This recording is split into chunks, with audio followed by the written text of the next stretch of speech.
Hello everyone, welcome back to Car Fix. Today I'm going to try and show you how to level out a dip in laminate wooden flooring or vinyl flooring. So this is where a transition where my door is and the floor isn't quite level, so it goes up slightly. So under this part here, it'd be very difficult for me to show you, and I don't know if I'll be able to do it with my hand, but if you push on it or stand on it, there's some movement in the floor, up and down. I don't know whether you can see that, or me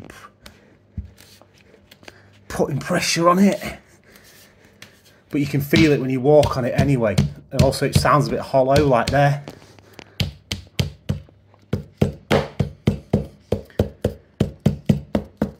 So what we're going to do is fill that with some flexible filler or caulking. I have this stuff here, it's just cheap flexible filler. And I've seen on other YouTube videos people using these marinade syringes, which are okay. I've done another spot, but you don't get a lot of material in there, and it's quite a fair void under here. So what I'm going to try and do is just use the nozzle on the end of here. The issue I've got is this is an old caulking, which I've already cut the nozzle off, which is bigger than I wanted it to be, because if you look at the end of that, it's fairly wide. If you were cutting a fresh nozzle off one of these, you could cut a tiny bit off and just use the nozzle and a gun, instead of transferring it from there to the material, which takes time, and you can only fit 30mm material in there. It's easy to just cut a tiny end off the nozzle of your actual caulking gun and stick it in. So we're going to try doing that today, and I'm going to put you on the tripod now and we'll get to it. So you can see there, I made a little mark on the floor where I'm going to drill into, or thereabouts, and then we'll just pump the material in. So I'm just using a normal drill bit in my drill. You obviously want to take this slowly and not go too deep. So just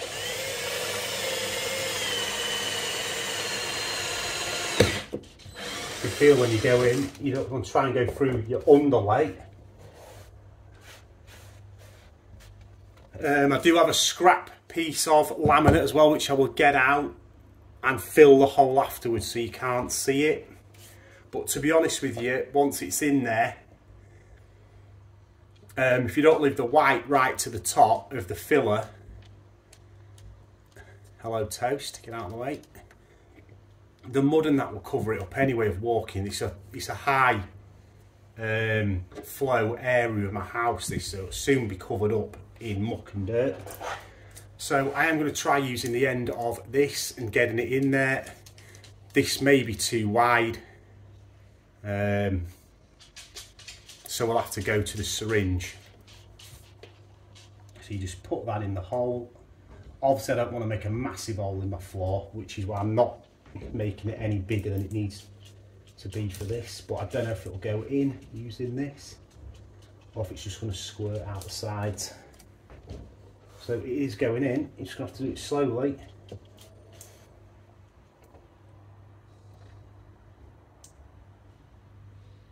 And obviously you just pull the trigger and it will go in.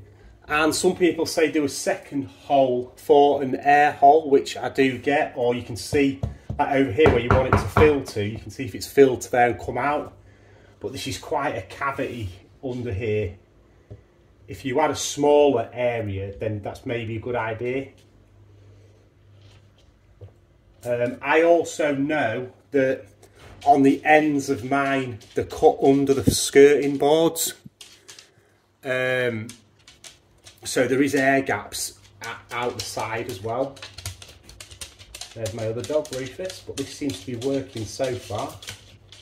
You just squirt it into the hole.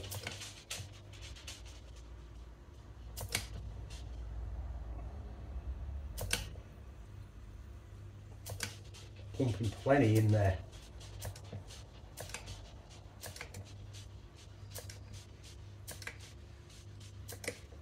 And it just saves using the syringe, because filling that syringe up, putting it down, it's hard to press through. This seems to be a lot of an easier way. Why transfer the material to a syringe that you've got to pay for? This cost me £6 a thousand, when I've already got this that I could just use. And it's, like I say, it'd be even better if it was a fresh tube and you could cut the nozzle even smaller. So I'm just going to pump a load of this in here because I know the cavity's quite big.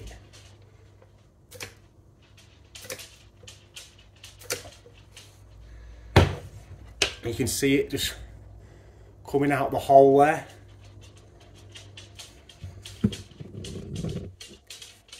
And if I press on it, try and get it, you'll see it squirt out. So I'll just take that off there.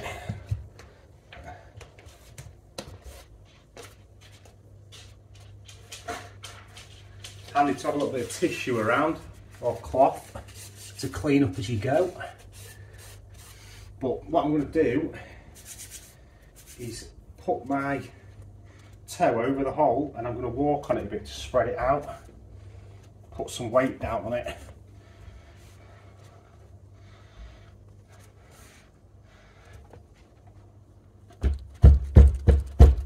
Try and spread that material out.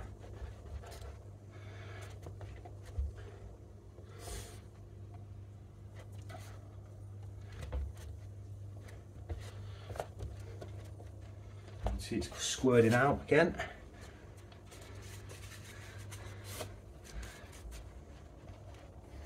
That's why I'm putting my toe over it to stop it coming out while I'm pressing down on it.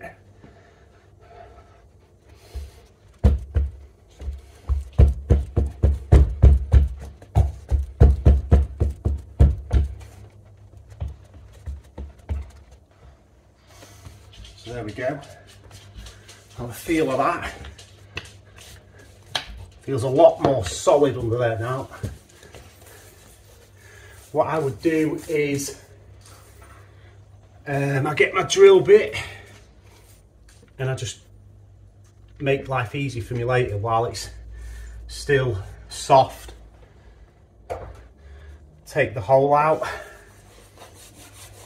and then what we're going to do is fill that in a couple of hours when this has gone off with some shavings from a spare piece of board, and you won't be able to see the hole. Tell me if you notice that there is another hole around where I've already done, because I've already slightly filled this to do a test spot, and then I thought I'd film it because it seemed to work quite well. So there is another pinhole in this section somewhere. Tell me if you can spot it. There's a couple, there's one there. Can you see it? Probably not, but there is a slight little dip there. You can't even see it, but there you go. That's how it covers it up once you fill it with a board, which I'll show you how to do shortly once it's dried off a bit. But it's as easy as that, really. Use a syringe or your corking gun, put a load of corking underneath. Make sure it's the flexible type because you still want the wood to be able to retract and expand in different conditions, and I'll show you how to fill it in a second. So a couple of hours later now, it's started to go off, so we're going to fill it with some of the dust particles from drilling out from this, so we can stick the drill back in there, and let's make a little cavity. You can actually use the filler or whatever you've used as the glue, or you can use wood glue to stick it together. It's really up to you, but all I've been doing is make a couple of holes in a spare board. Try not to drill your actual floor while you're doing it, and you'll get loads of dust particles from a board that's the same colour as your floor. So you can get a bit of glue, stick it down in the hole,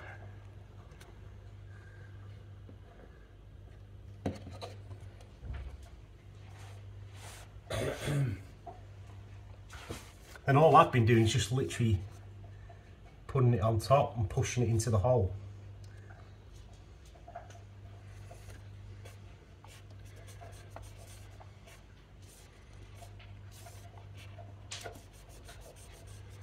And just rubbing it backwards and forwards so it gets not like a super smooth finish. and then you can just keep creating more dust. You get all these little particles that you can just shove into the hole.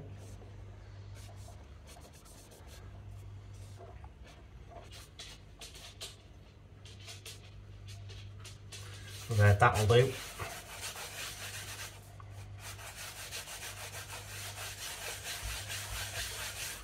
So it's there on the camera, and can you see it? No. And if I put you up to walking height, you absolutely won't be able to see it. So, I mean, I can't even see it, and I'm just above the camera now, because I've made a reference of where it was. You've probably got a better reference than me, because I'm not looking through the camera. I can't even see it now. I'm going to have to get in. That's how well it's hidden it, I can't even see it myself.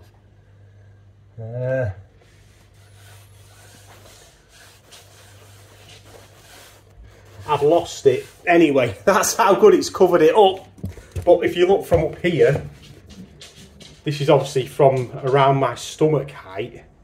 There's absolutely no way you can see that walking through. So that is how to fill a void in your laminate or the vinyl type solid flooring. If you've got a spongy floor or you feel movement underneath, it's as simple and as easy as that. Just take your time to make sure you cover the hole up nicely like that one, and it'll be repair you'll never see again. I hope you like the video. It's a quick one, it's an easy one. Just make sure your partner don't know you're drilling through your brand new floor. Peace, like, favourite and subscribe.